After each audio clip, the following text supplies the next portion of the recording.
Good morning. Welcome to the monthly webcast presented by the Pro Bono Partnership of Atlanta. My name is Nicole Pierce, and I'm going to be talking to you today about fundraising, and more in particular, co-ventures with others while you're fundraising. So the first slide is about the mission of Pro Bono Partnership of Atlanta, and they connect attorneys with nonprofits in need of free business legal services. Pro Bono Partnership of Atlanta has certain eligibility requirements and other information, which you can read about on the slide, which includes that you must be a 501c3, be located in or serve the greater Atlanta area, serve low-income or disadvantaged individuals, and be unable to afford legal services. If you'd like more information, you can visit us on the website listed on your screen. We also want to stress that this is a webinar and it presents general guidelines for Georgia nonprofit organizations, and this should not be construed as legal advice. Always consult an attorney to address your particular situation. All right, so we will dive into the program for today. I'm going to be talking about commercial co-ventures, and that sounds like a fancy word. Really, it's a fancy word for a type of fundraising that your organization might choose to do. So what is a commercial co-venture? It's when a nonprofit conducts a promotion, the for-profit conducts a promotion, and the for-profit represents to the public that a portion of the proceeds benefits a charity. So this setup has often been referred to in the public as cause marketing. That's kind of the buzzword in the marketing space, is when for-profit companies do things to benefit charities. Another technical term you might have heard it referred to as charitable sales promotions. So what makes these kind of fundraisers unique? What makes it unique is that the consumer has to spend money on a product. And that money that they're paying is actually not a donation, because they have received a benefit for that money, as opposed to a donation where you don't get anything returned except your goodwill. And so let me give you an example, which you might all be familiar with. Yoplait has been doing a campaign for many, many years in the grocery store, and they have pink lids on their yogurt, and for that month they give a portion of the proceeds from each purchase. So when you look at the can, you can make that decision, okay, I have to buy it in order for the charity to benefit. So that's kind of just a common example. Another example is American Cancer Society, where I work. We do a promotion every year with Lady Foot Locker, and they have pink products, t-shirts, hats, a whole line, a special line of pink breast cancer awareness products, where we get a portion of the proceeds. And the hang tag would say ACS gets $1 or $5 or a certain portion of that purchase.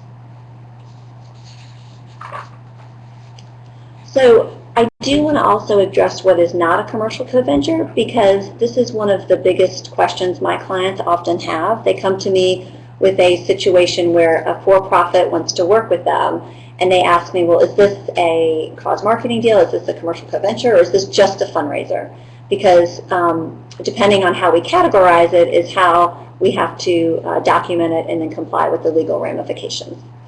So what is not a commercial co-venture is the first item I have is a donation campaign.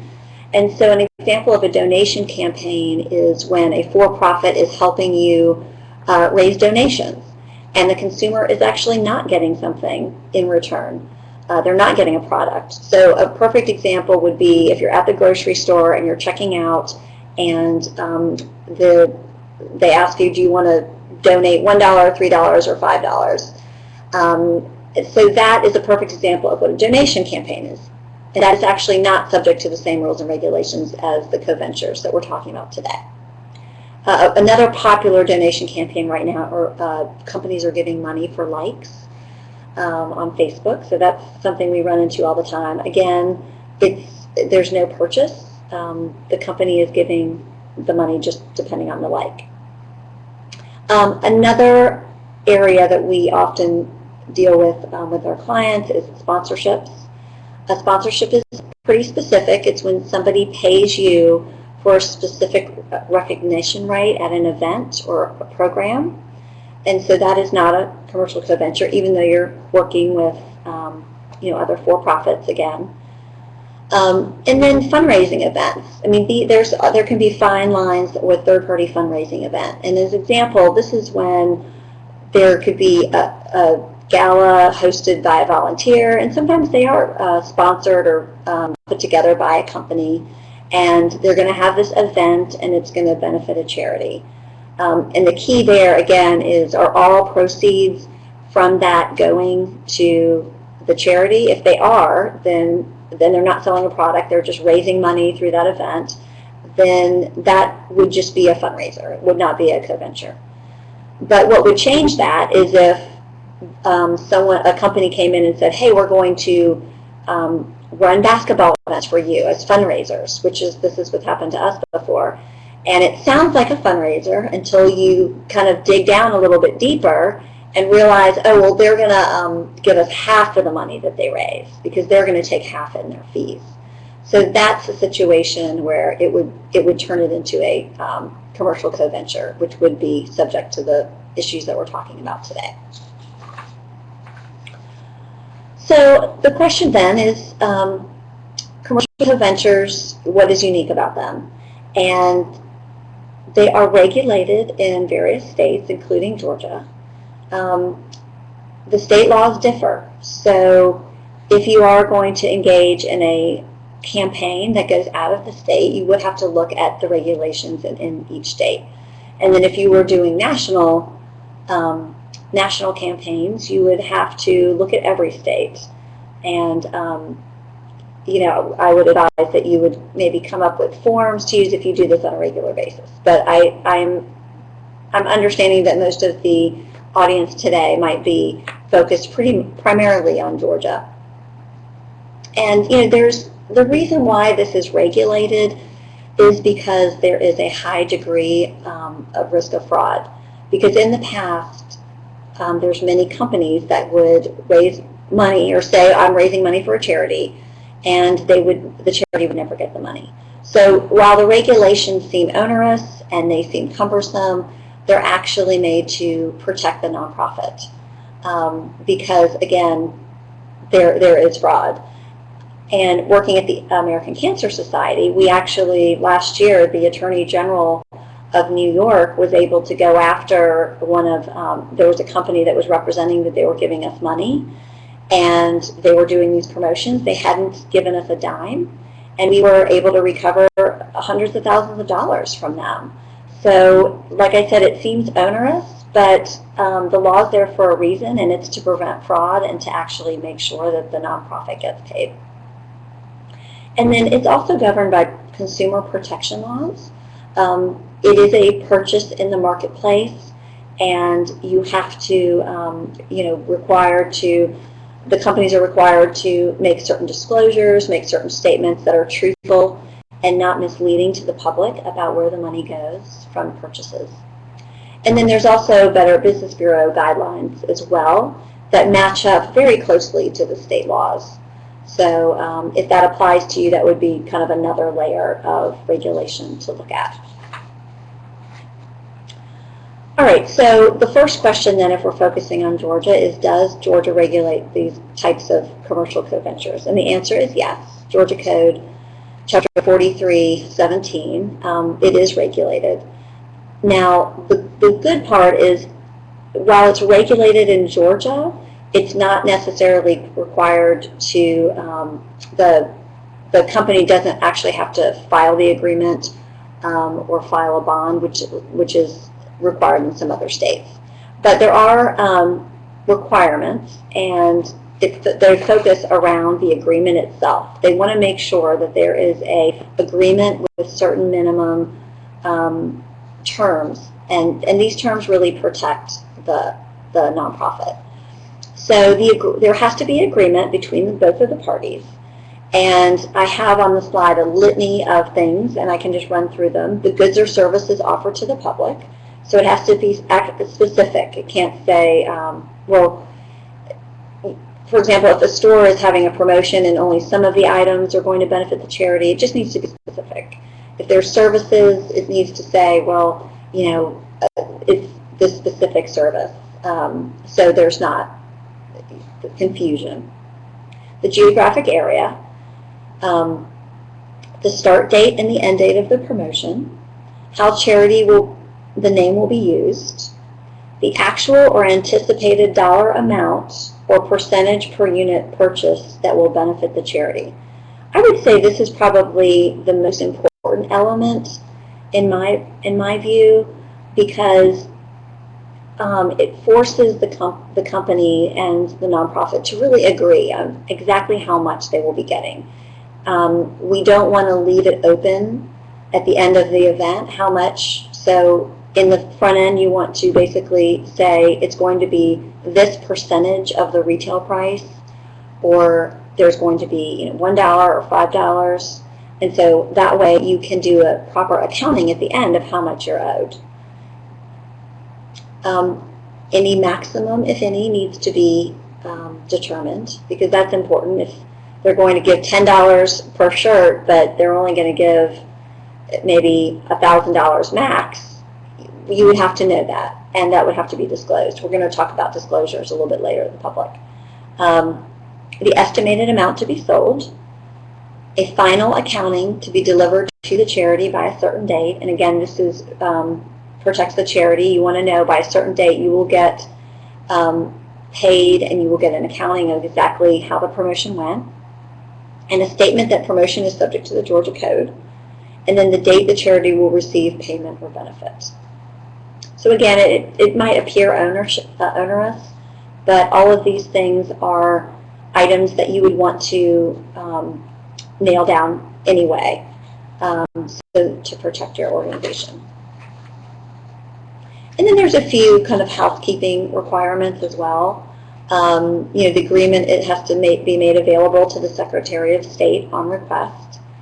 The agreement is signed by authorized representatives of both parties, which this seems very simple, but even I've worked with clients where I've kind of looked back into the files, and it was only the charity that had signed, which wasn't really appropriate. You really want those obligations to be signed off by the for-profit. And then that accounting for the promotion shall be kept by the company for 3 years. So that way the Secretary of State could audit. And again, there is no filing requirement in Georgia for the charity or the for-profit. I will warn you that other states, there are some filing requirements, and some require the nonprofit to file, and some require the nonprofit. All right, so I'm going to move on to another kind of key element in this kind of co-venture, and I want to talk a little bit about licenses. So the key is that you've agreed for a company to use your name and potentially logo in connection with raising money.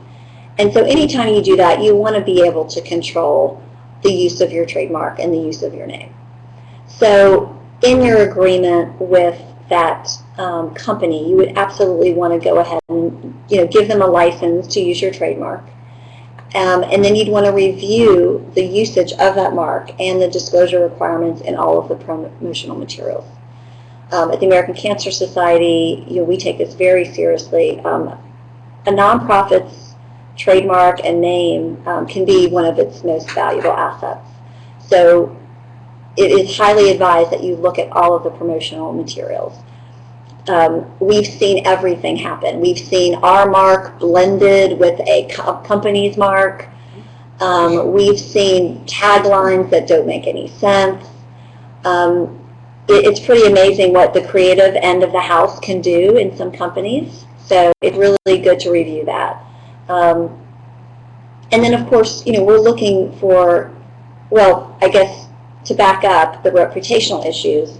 When you're licensing your mark to a company and when you're going to go ahead and permit them to do this kind of fundraiser, you are going to be associated with that company. And so your organization might have a list of companies that you don't want to do promotions like this with. There's kind of the obvious, the tobacco, any firearms, there's kind of the basic things that come to mind. But depending on what kind of charity you are, your list might be longer. At the American Cancer Society, we don't do any, we don't do these kind of deals with any kind of drug, just because we want the ACS brand to be protected, and it's the gold standard for cancer information care. So we would not want a reputational issue like that. But it's important for you to look at your company, what it does, and to figure out if you want to associate with this company.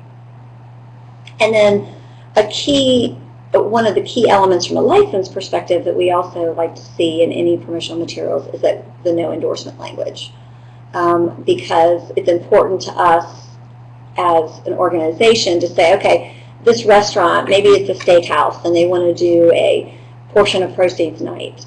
Well, as a health charity, we're not promoting people eating steak, but we've vetted it, we've said they have a good reputation, we're going to let them do this, but we want to make sure at the bottom of the materials it says that ACS doesn't endorse any service or product.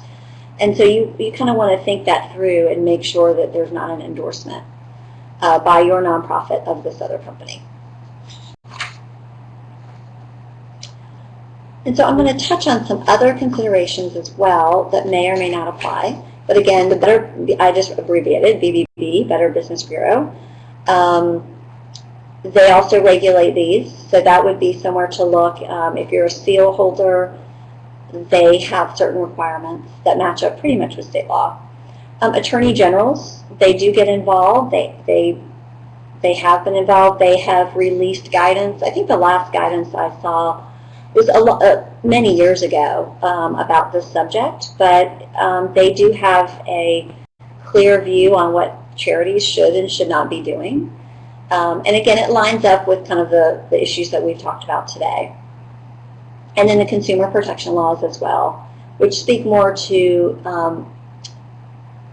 not misrepresentation when you're doing the promotional materials and being very clear on how the charity benefits. And then I also wanted to touch on something that comes up a lot, which is the question of whether the charity is going to promote this promotion or is it just going to kind of acknowledge that it exists. And the reason why I bring that up is, again, I've abbreviated, I said avoid UBIT. UBIT stands for unrelated business income. And so if you're a 501c3, and again, we could talk hours about this subject, but I'm just going to give you the quick and dirty. If you are a 501c3, you do not incur tax if you're within your line of business, within your scope. So what happens is if a charity, I'm going to use an example, okay, let's just say there's a steakhouse that's going to do a portion of proceeds.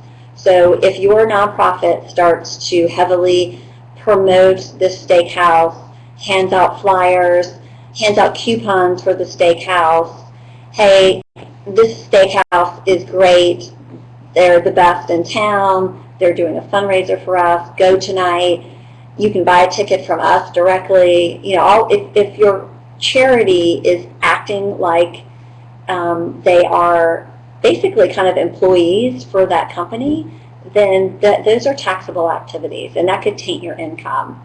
And so what I would normally advise is to say, stay passive. You're absolutely allowed to say, yes, this is going on, the steakhouse, you have a web page, here's what's going on to benefit our charity. You have newsletters, what have you. But if you acknowledge it without saying, handing out coupons and having a call to action, then that'll protect you from having to potentially pay unrelated business income tax on the proceeds.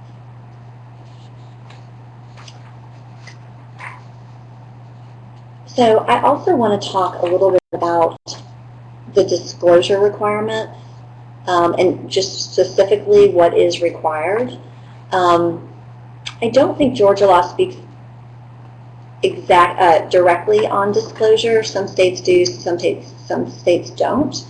But when you're reviewing the promo materials, jumping back to the licensing review, when this company does start creating materials, what you definitely want to do to comply is to make sure that there are specific disclosure requirements. So, for example, the portion of the price. So, is it a percentage? Is it $1? This can get kind of tricky because companies like to say that we're getting a portion of the net proceeds, and we really don't like to use net because the consumer doesn't know what the net is. What we like to encourage in all of the promotional materials is the actual amount.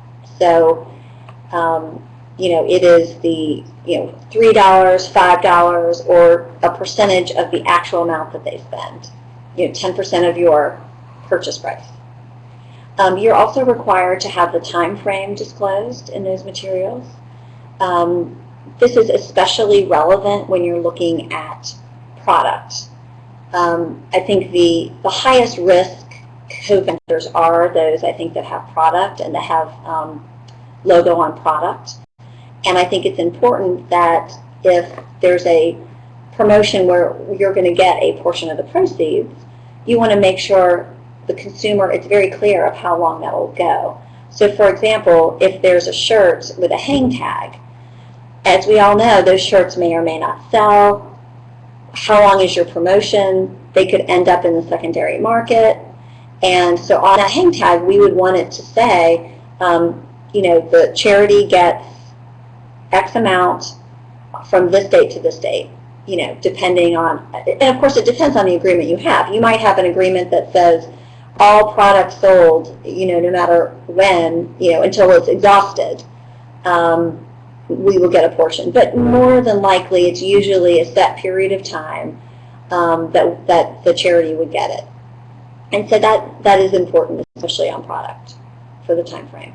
And then you're required to disclose the minimum or the maximum. And again, you want to make sure the public understands that what their impact is for their purchase. And so if there's a really low maximum, then that should be disclosed so it doesn't, it impacts their decision. So why comply? There are real consequences for complying. Like I said, the Attorney General does get involved when it sees fit. There can be fees for more likely fees for the for-profit company.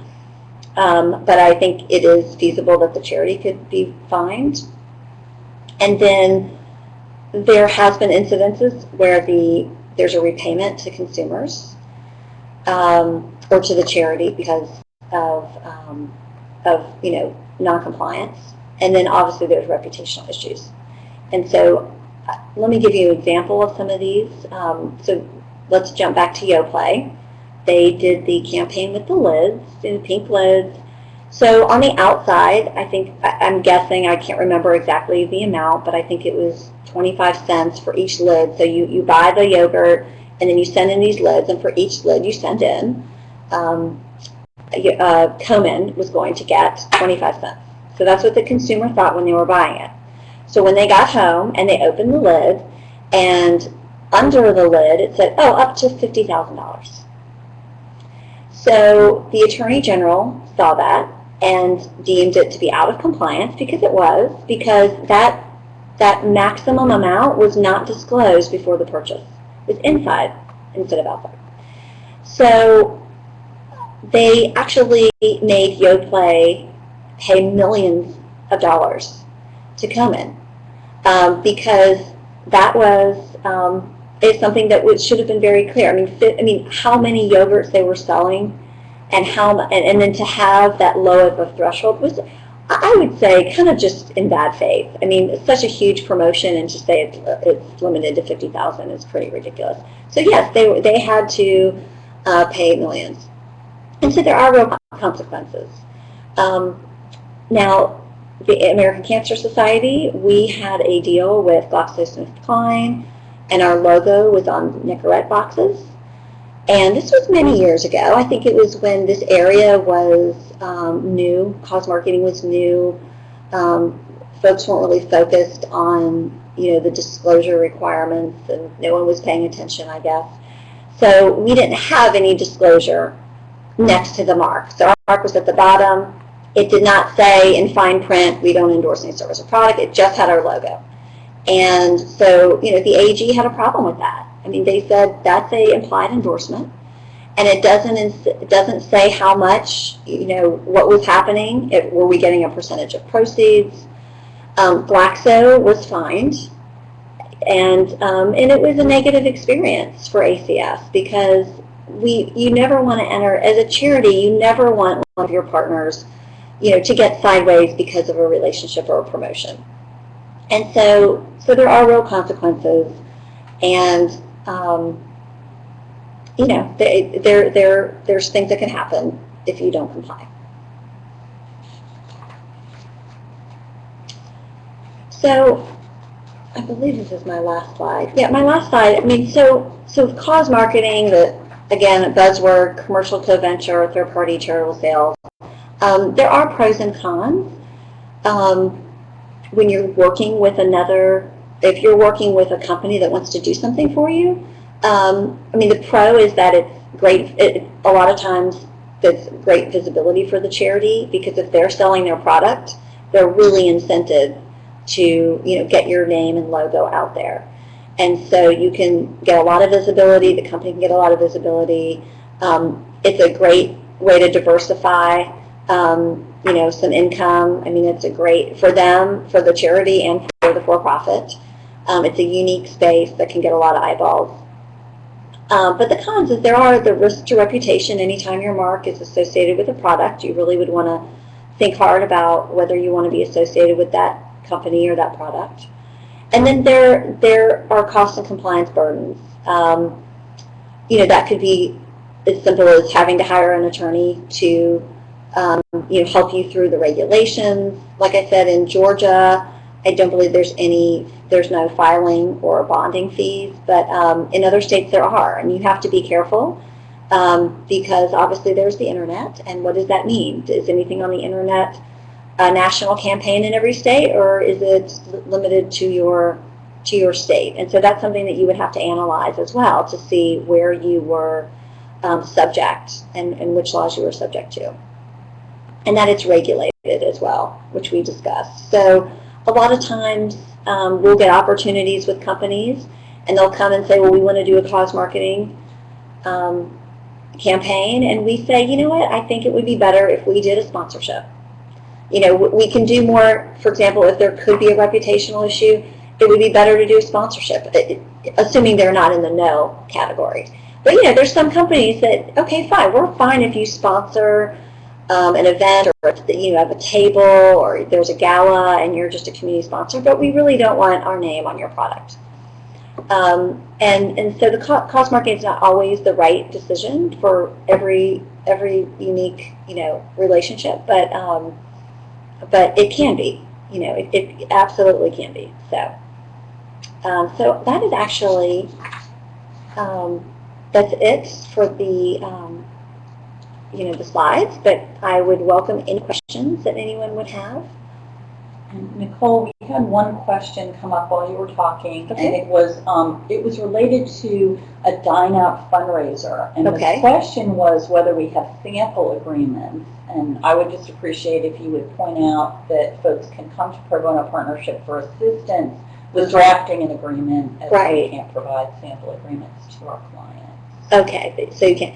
So the question was, does Pro Bono Partnership of Atlanta have forms of agreements for this kind of promotion? And the answer is yes, they do. You would have to reach out to them. If you're a client of the Pro Bono Partnership, you can reach out to them, and they can absolutely help you with this kind of thing. With a lawyer? Yeah, yes, mm-hmm. With a lawyer.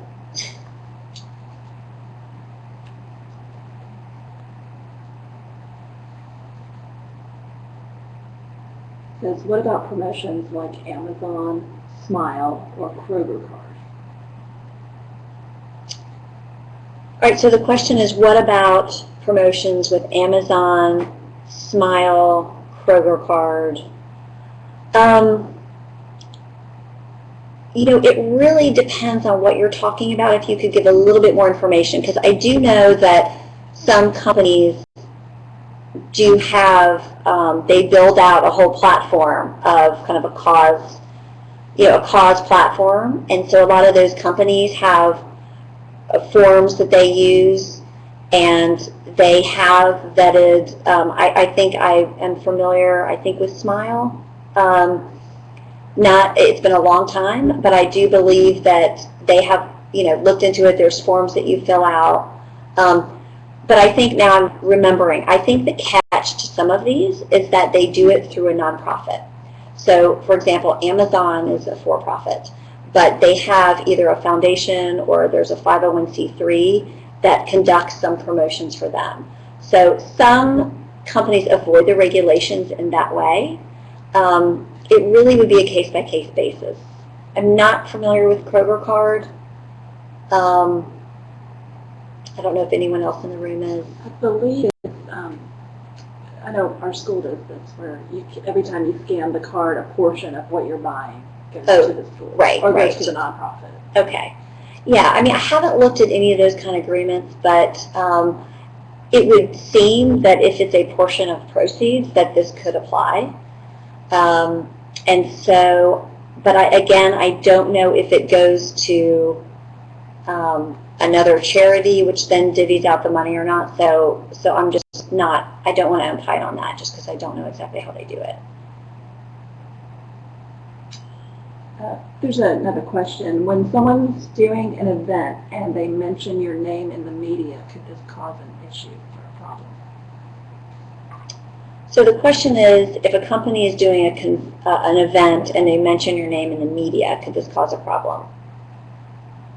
Well, potentially. There's a lot of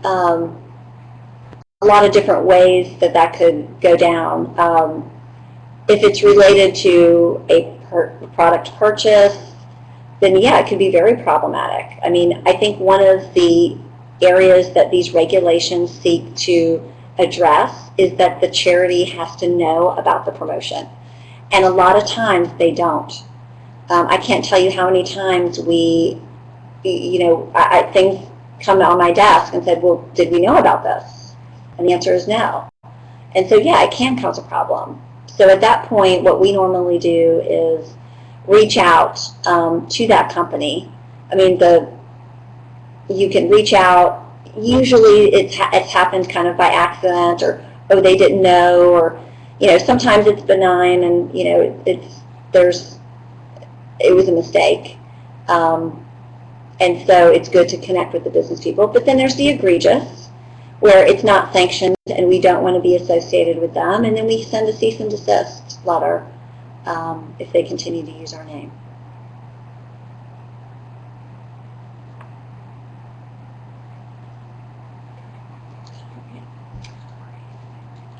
Thank you so much for joining us this morning.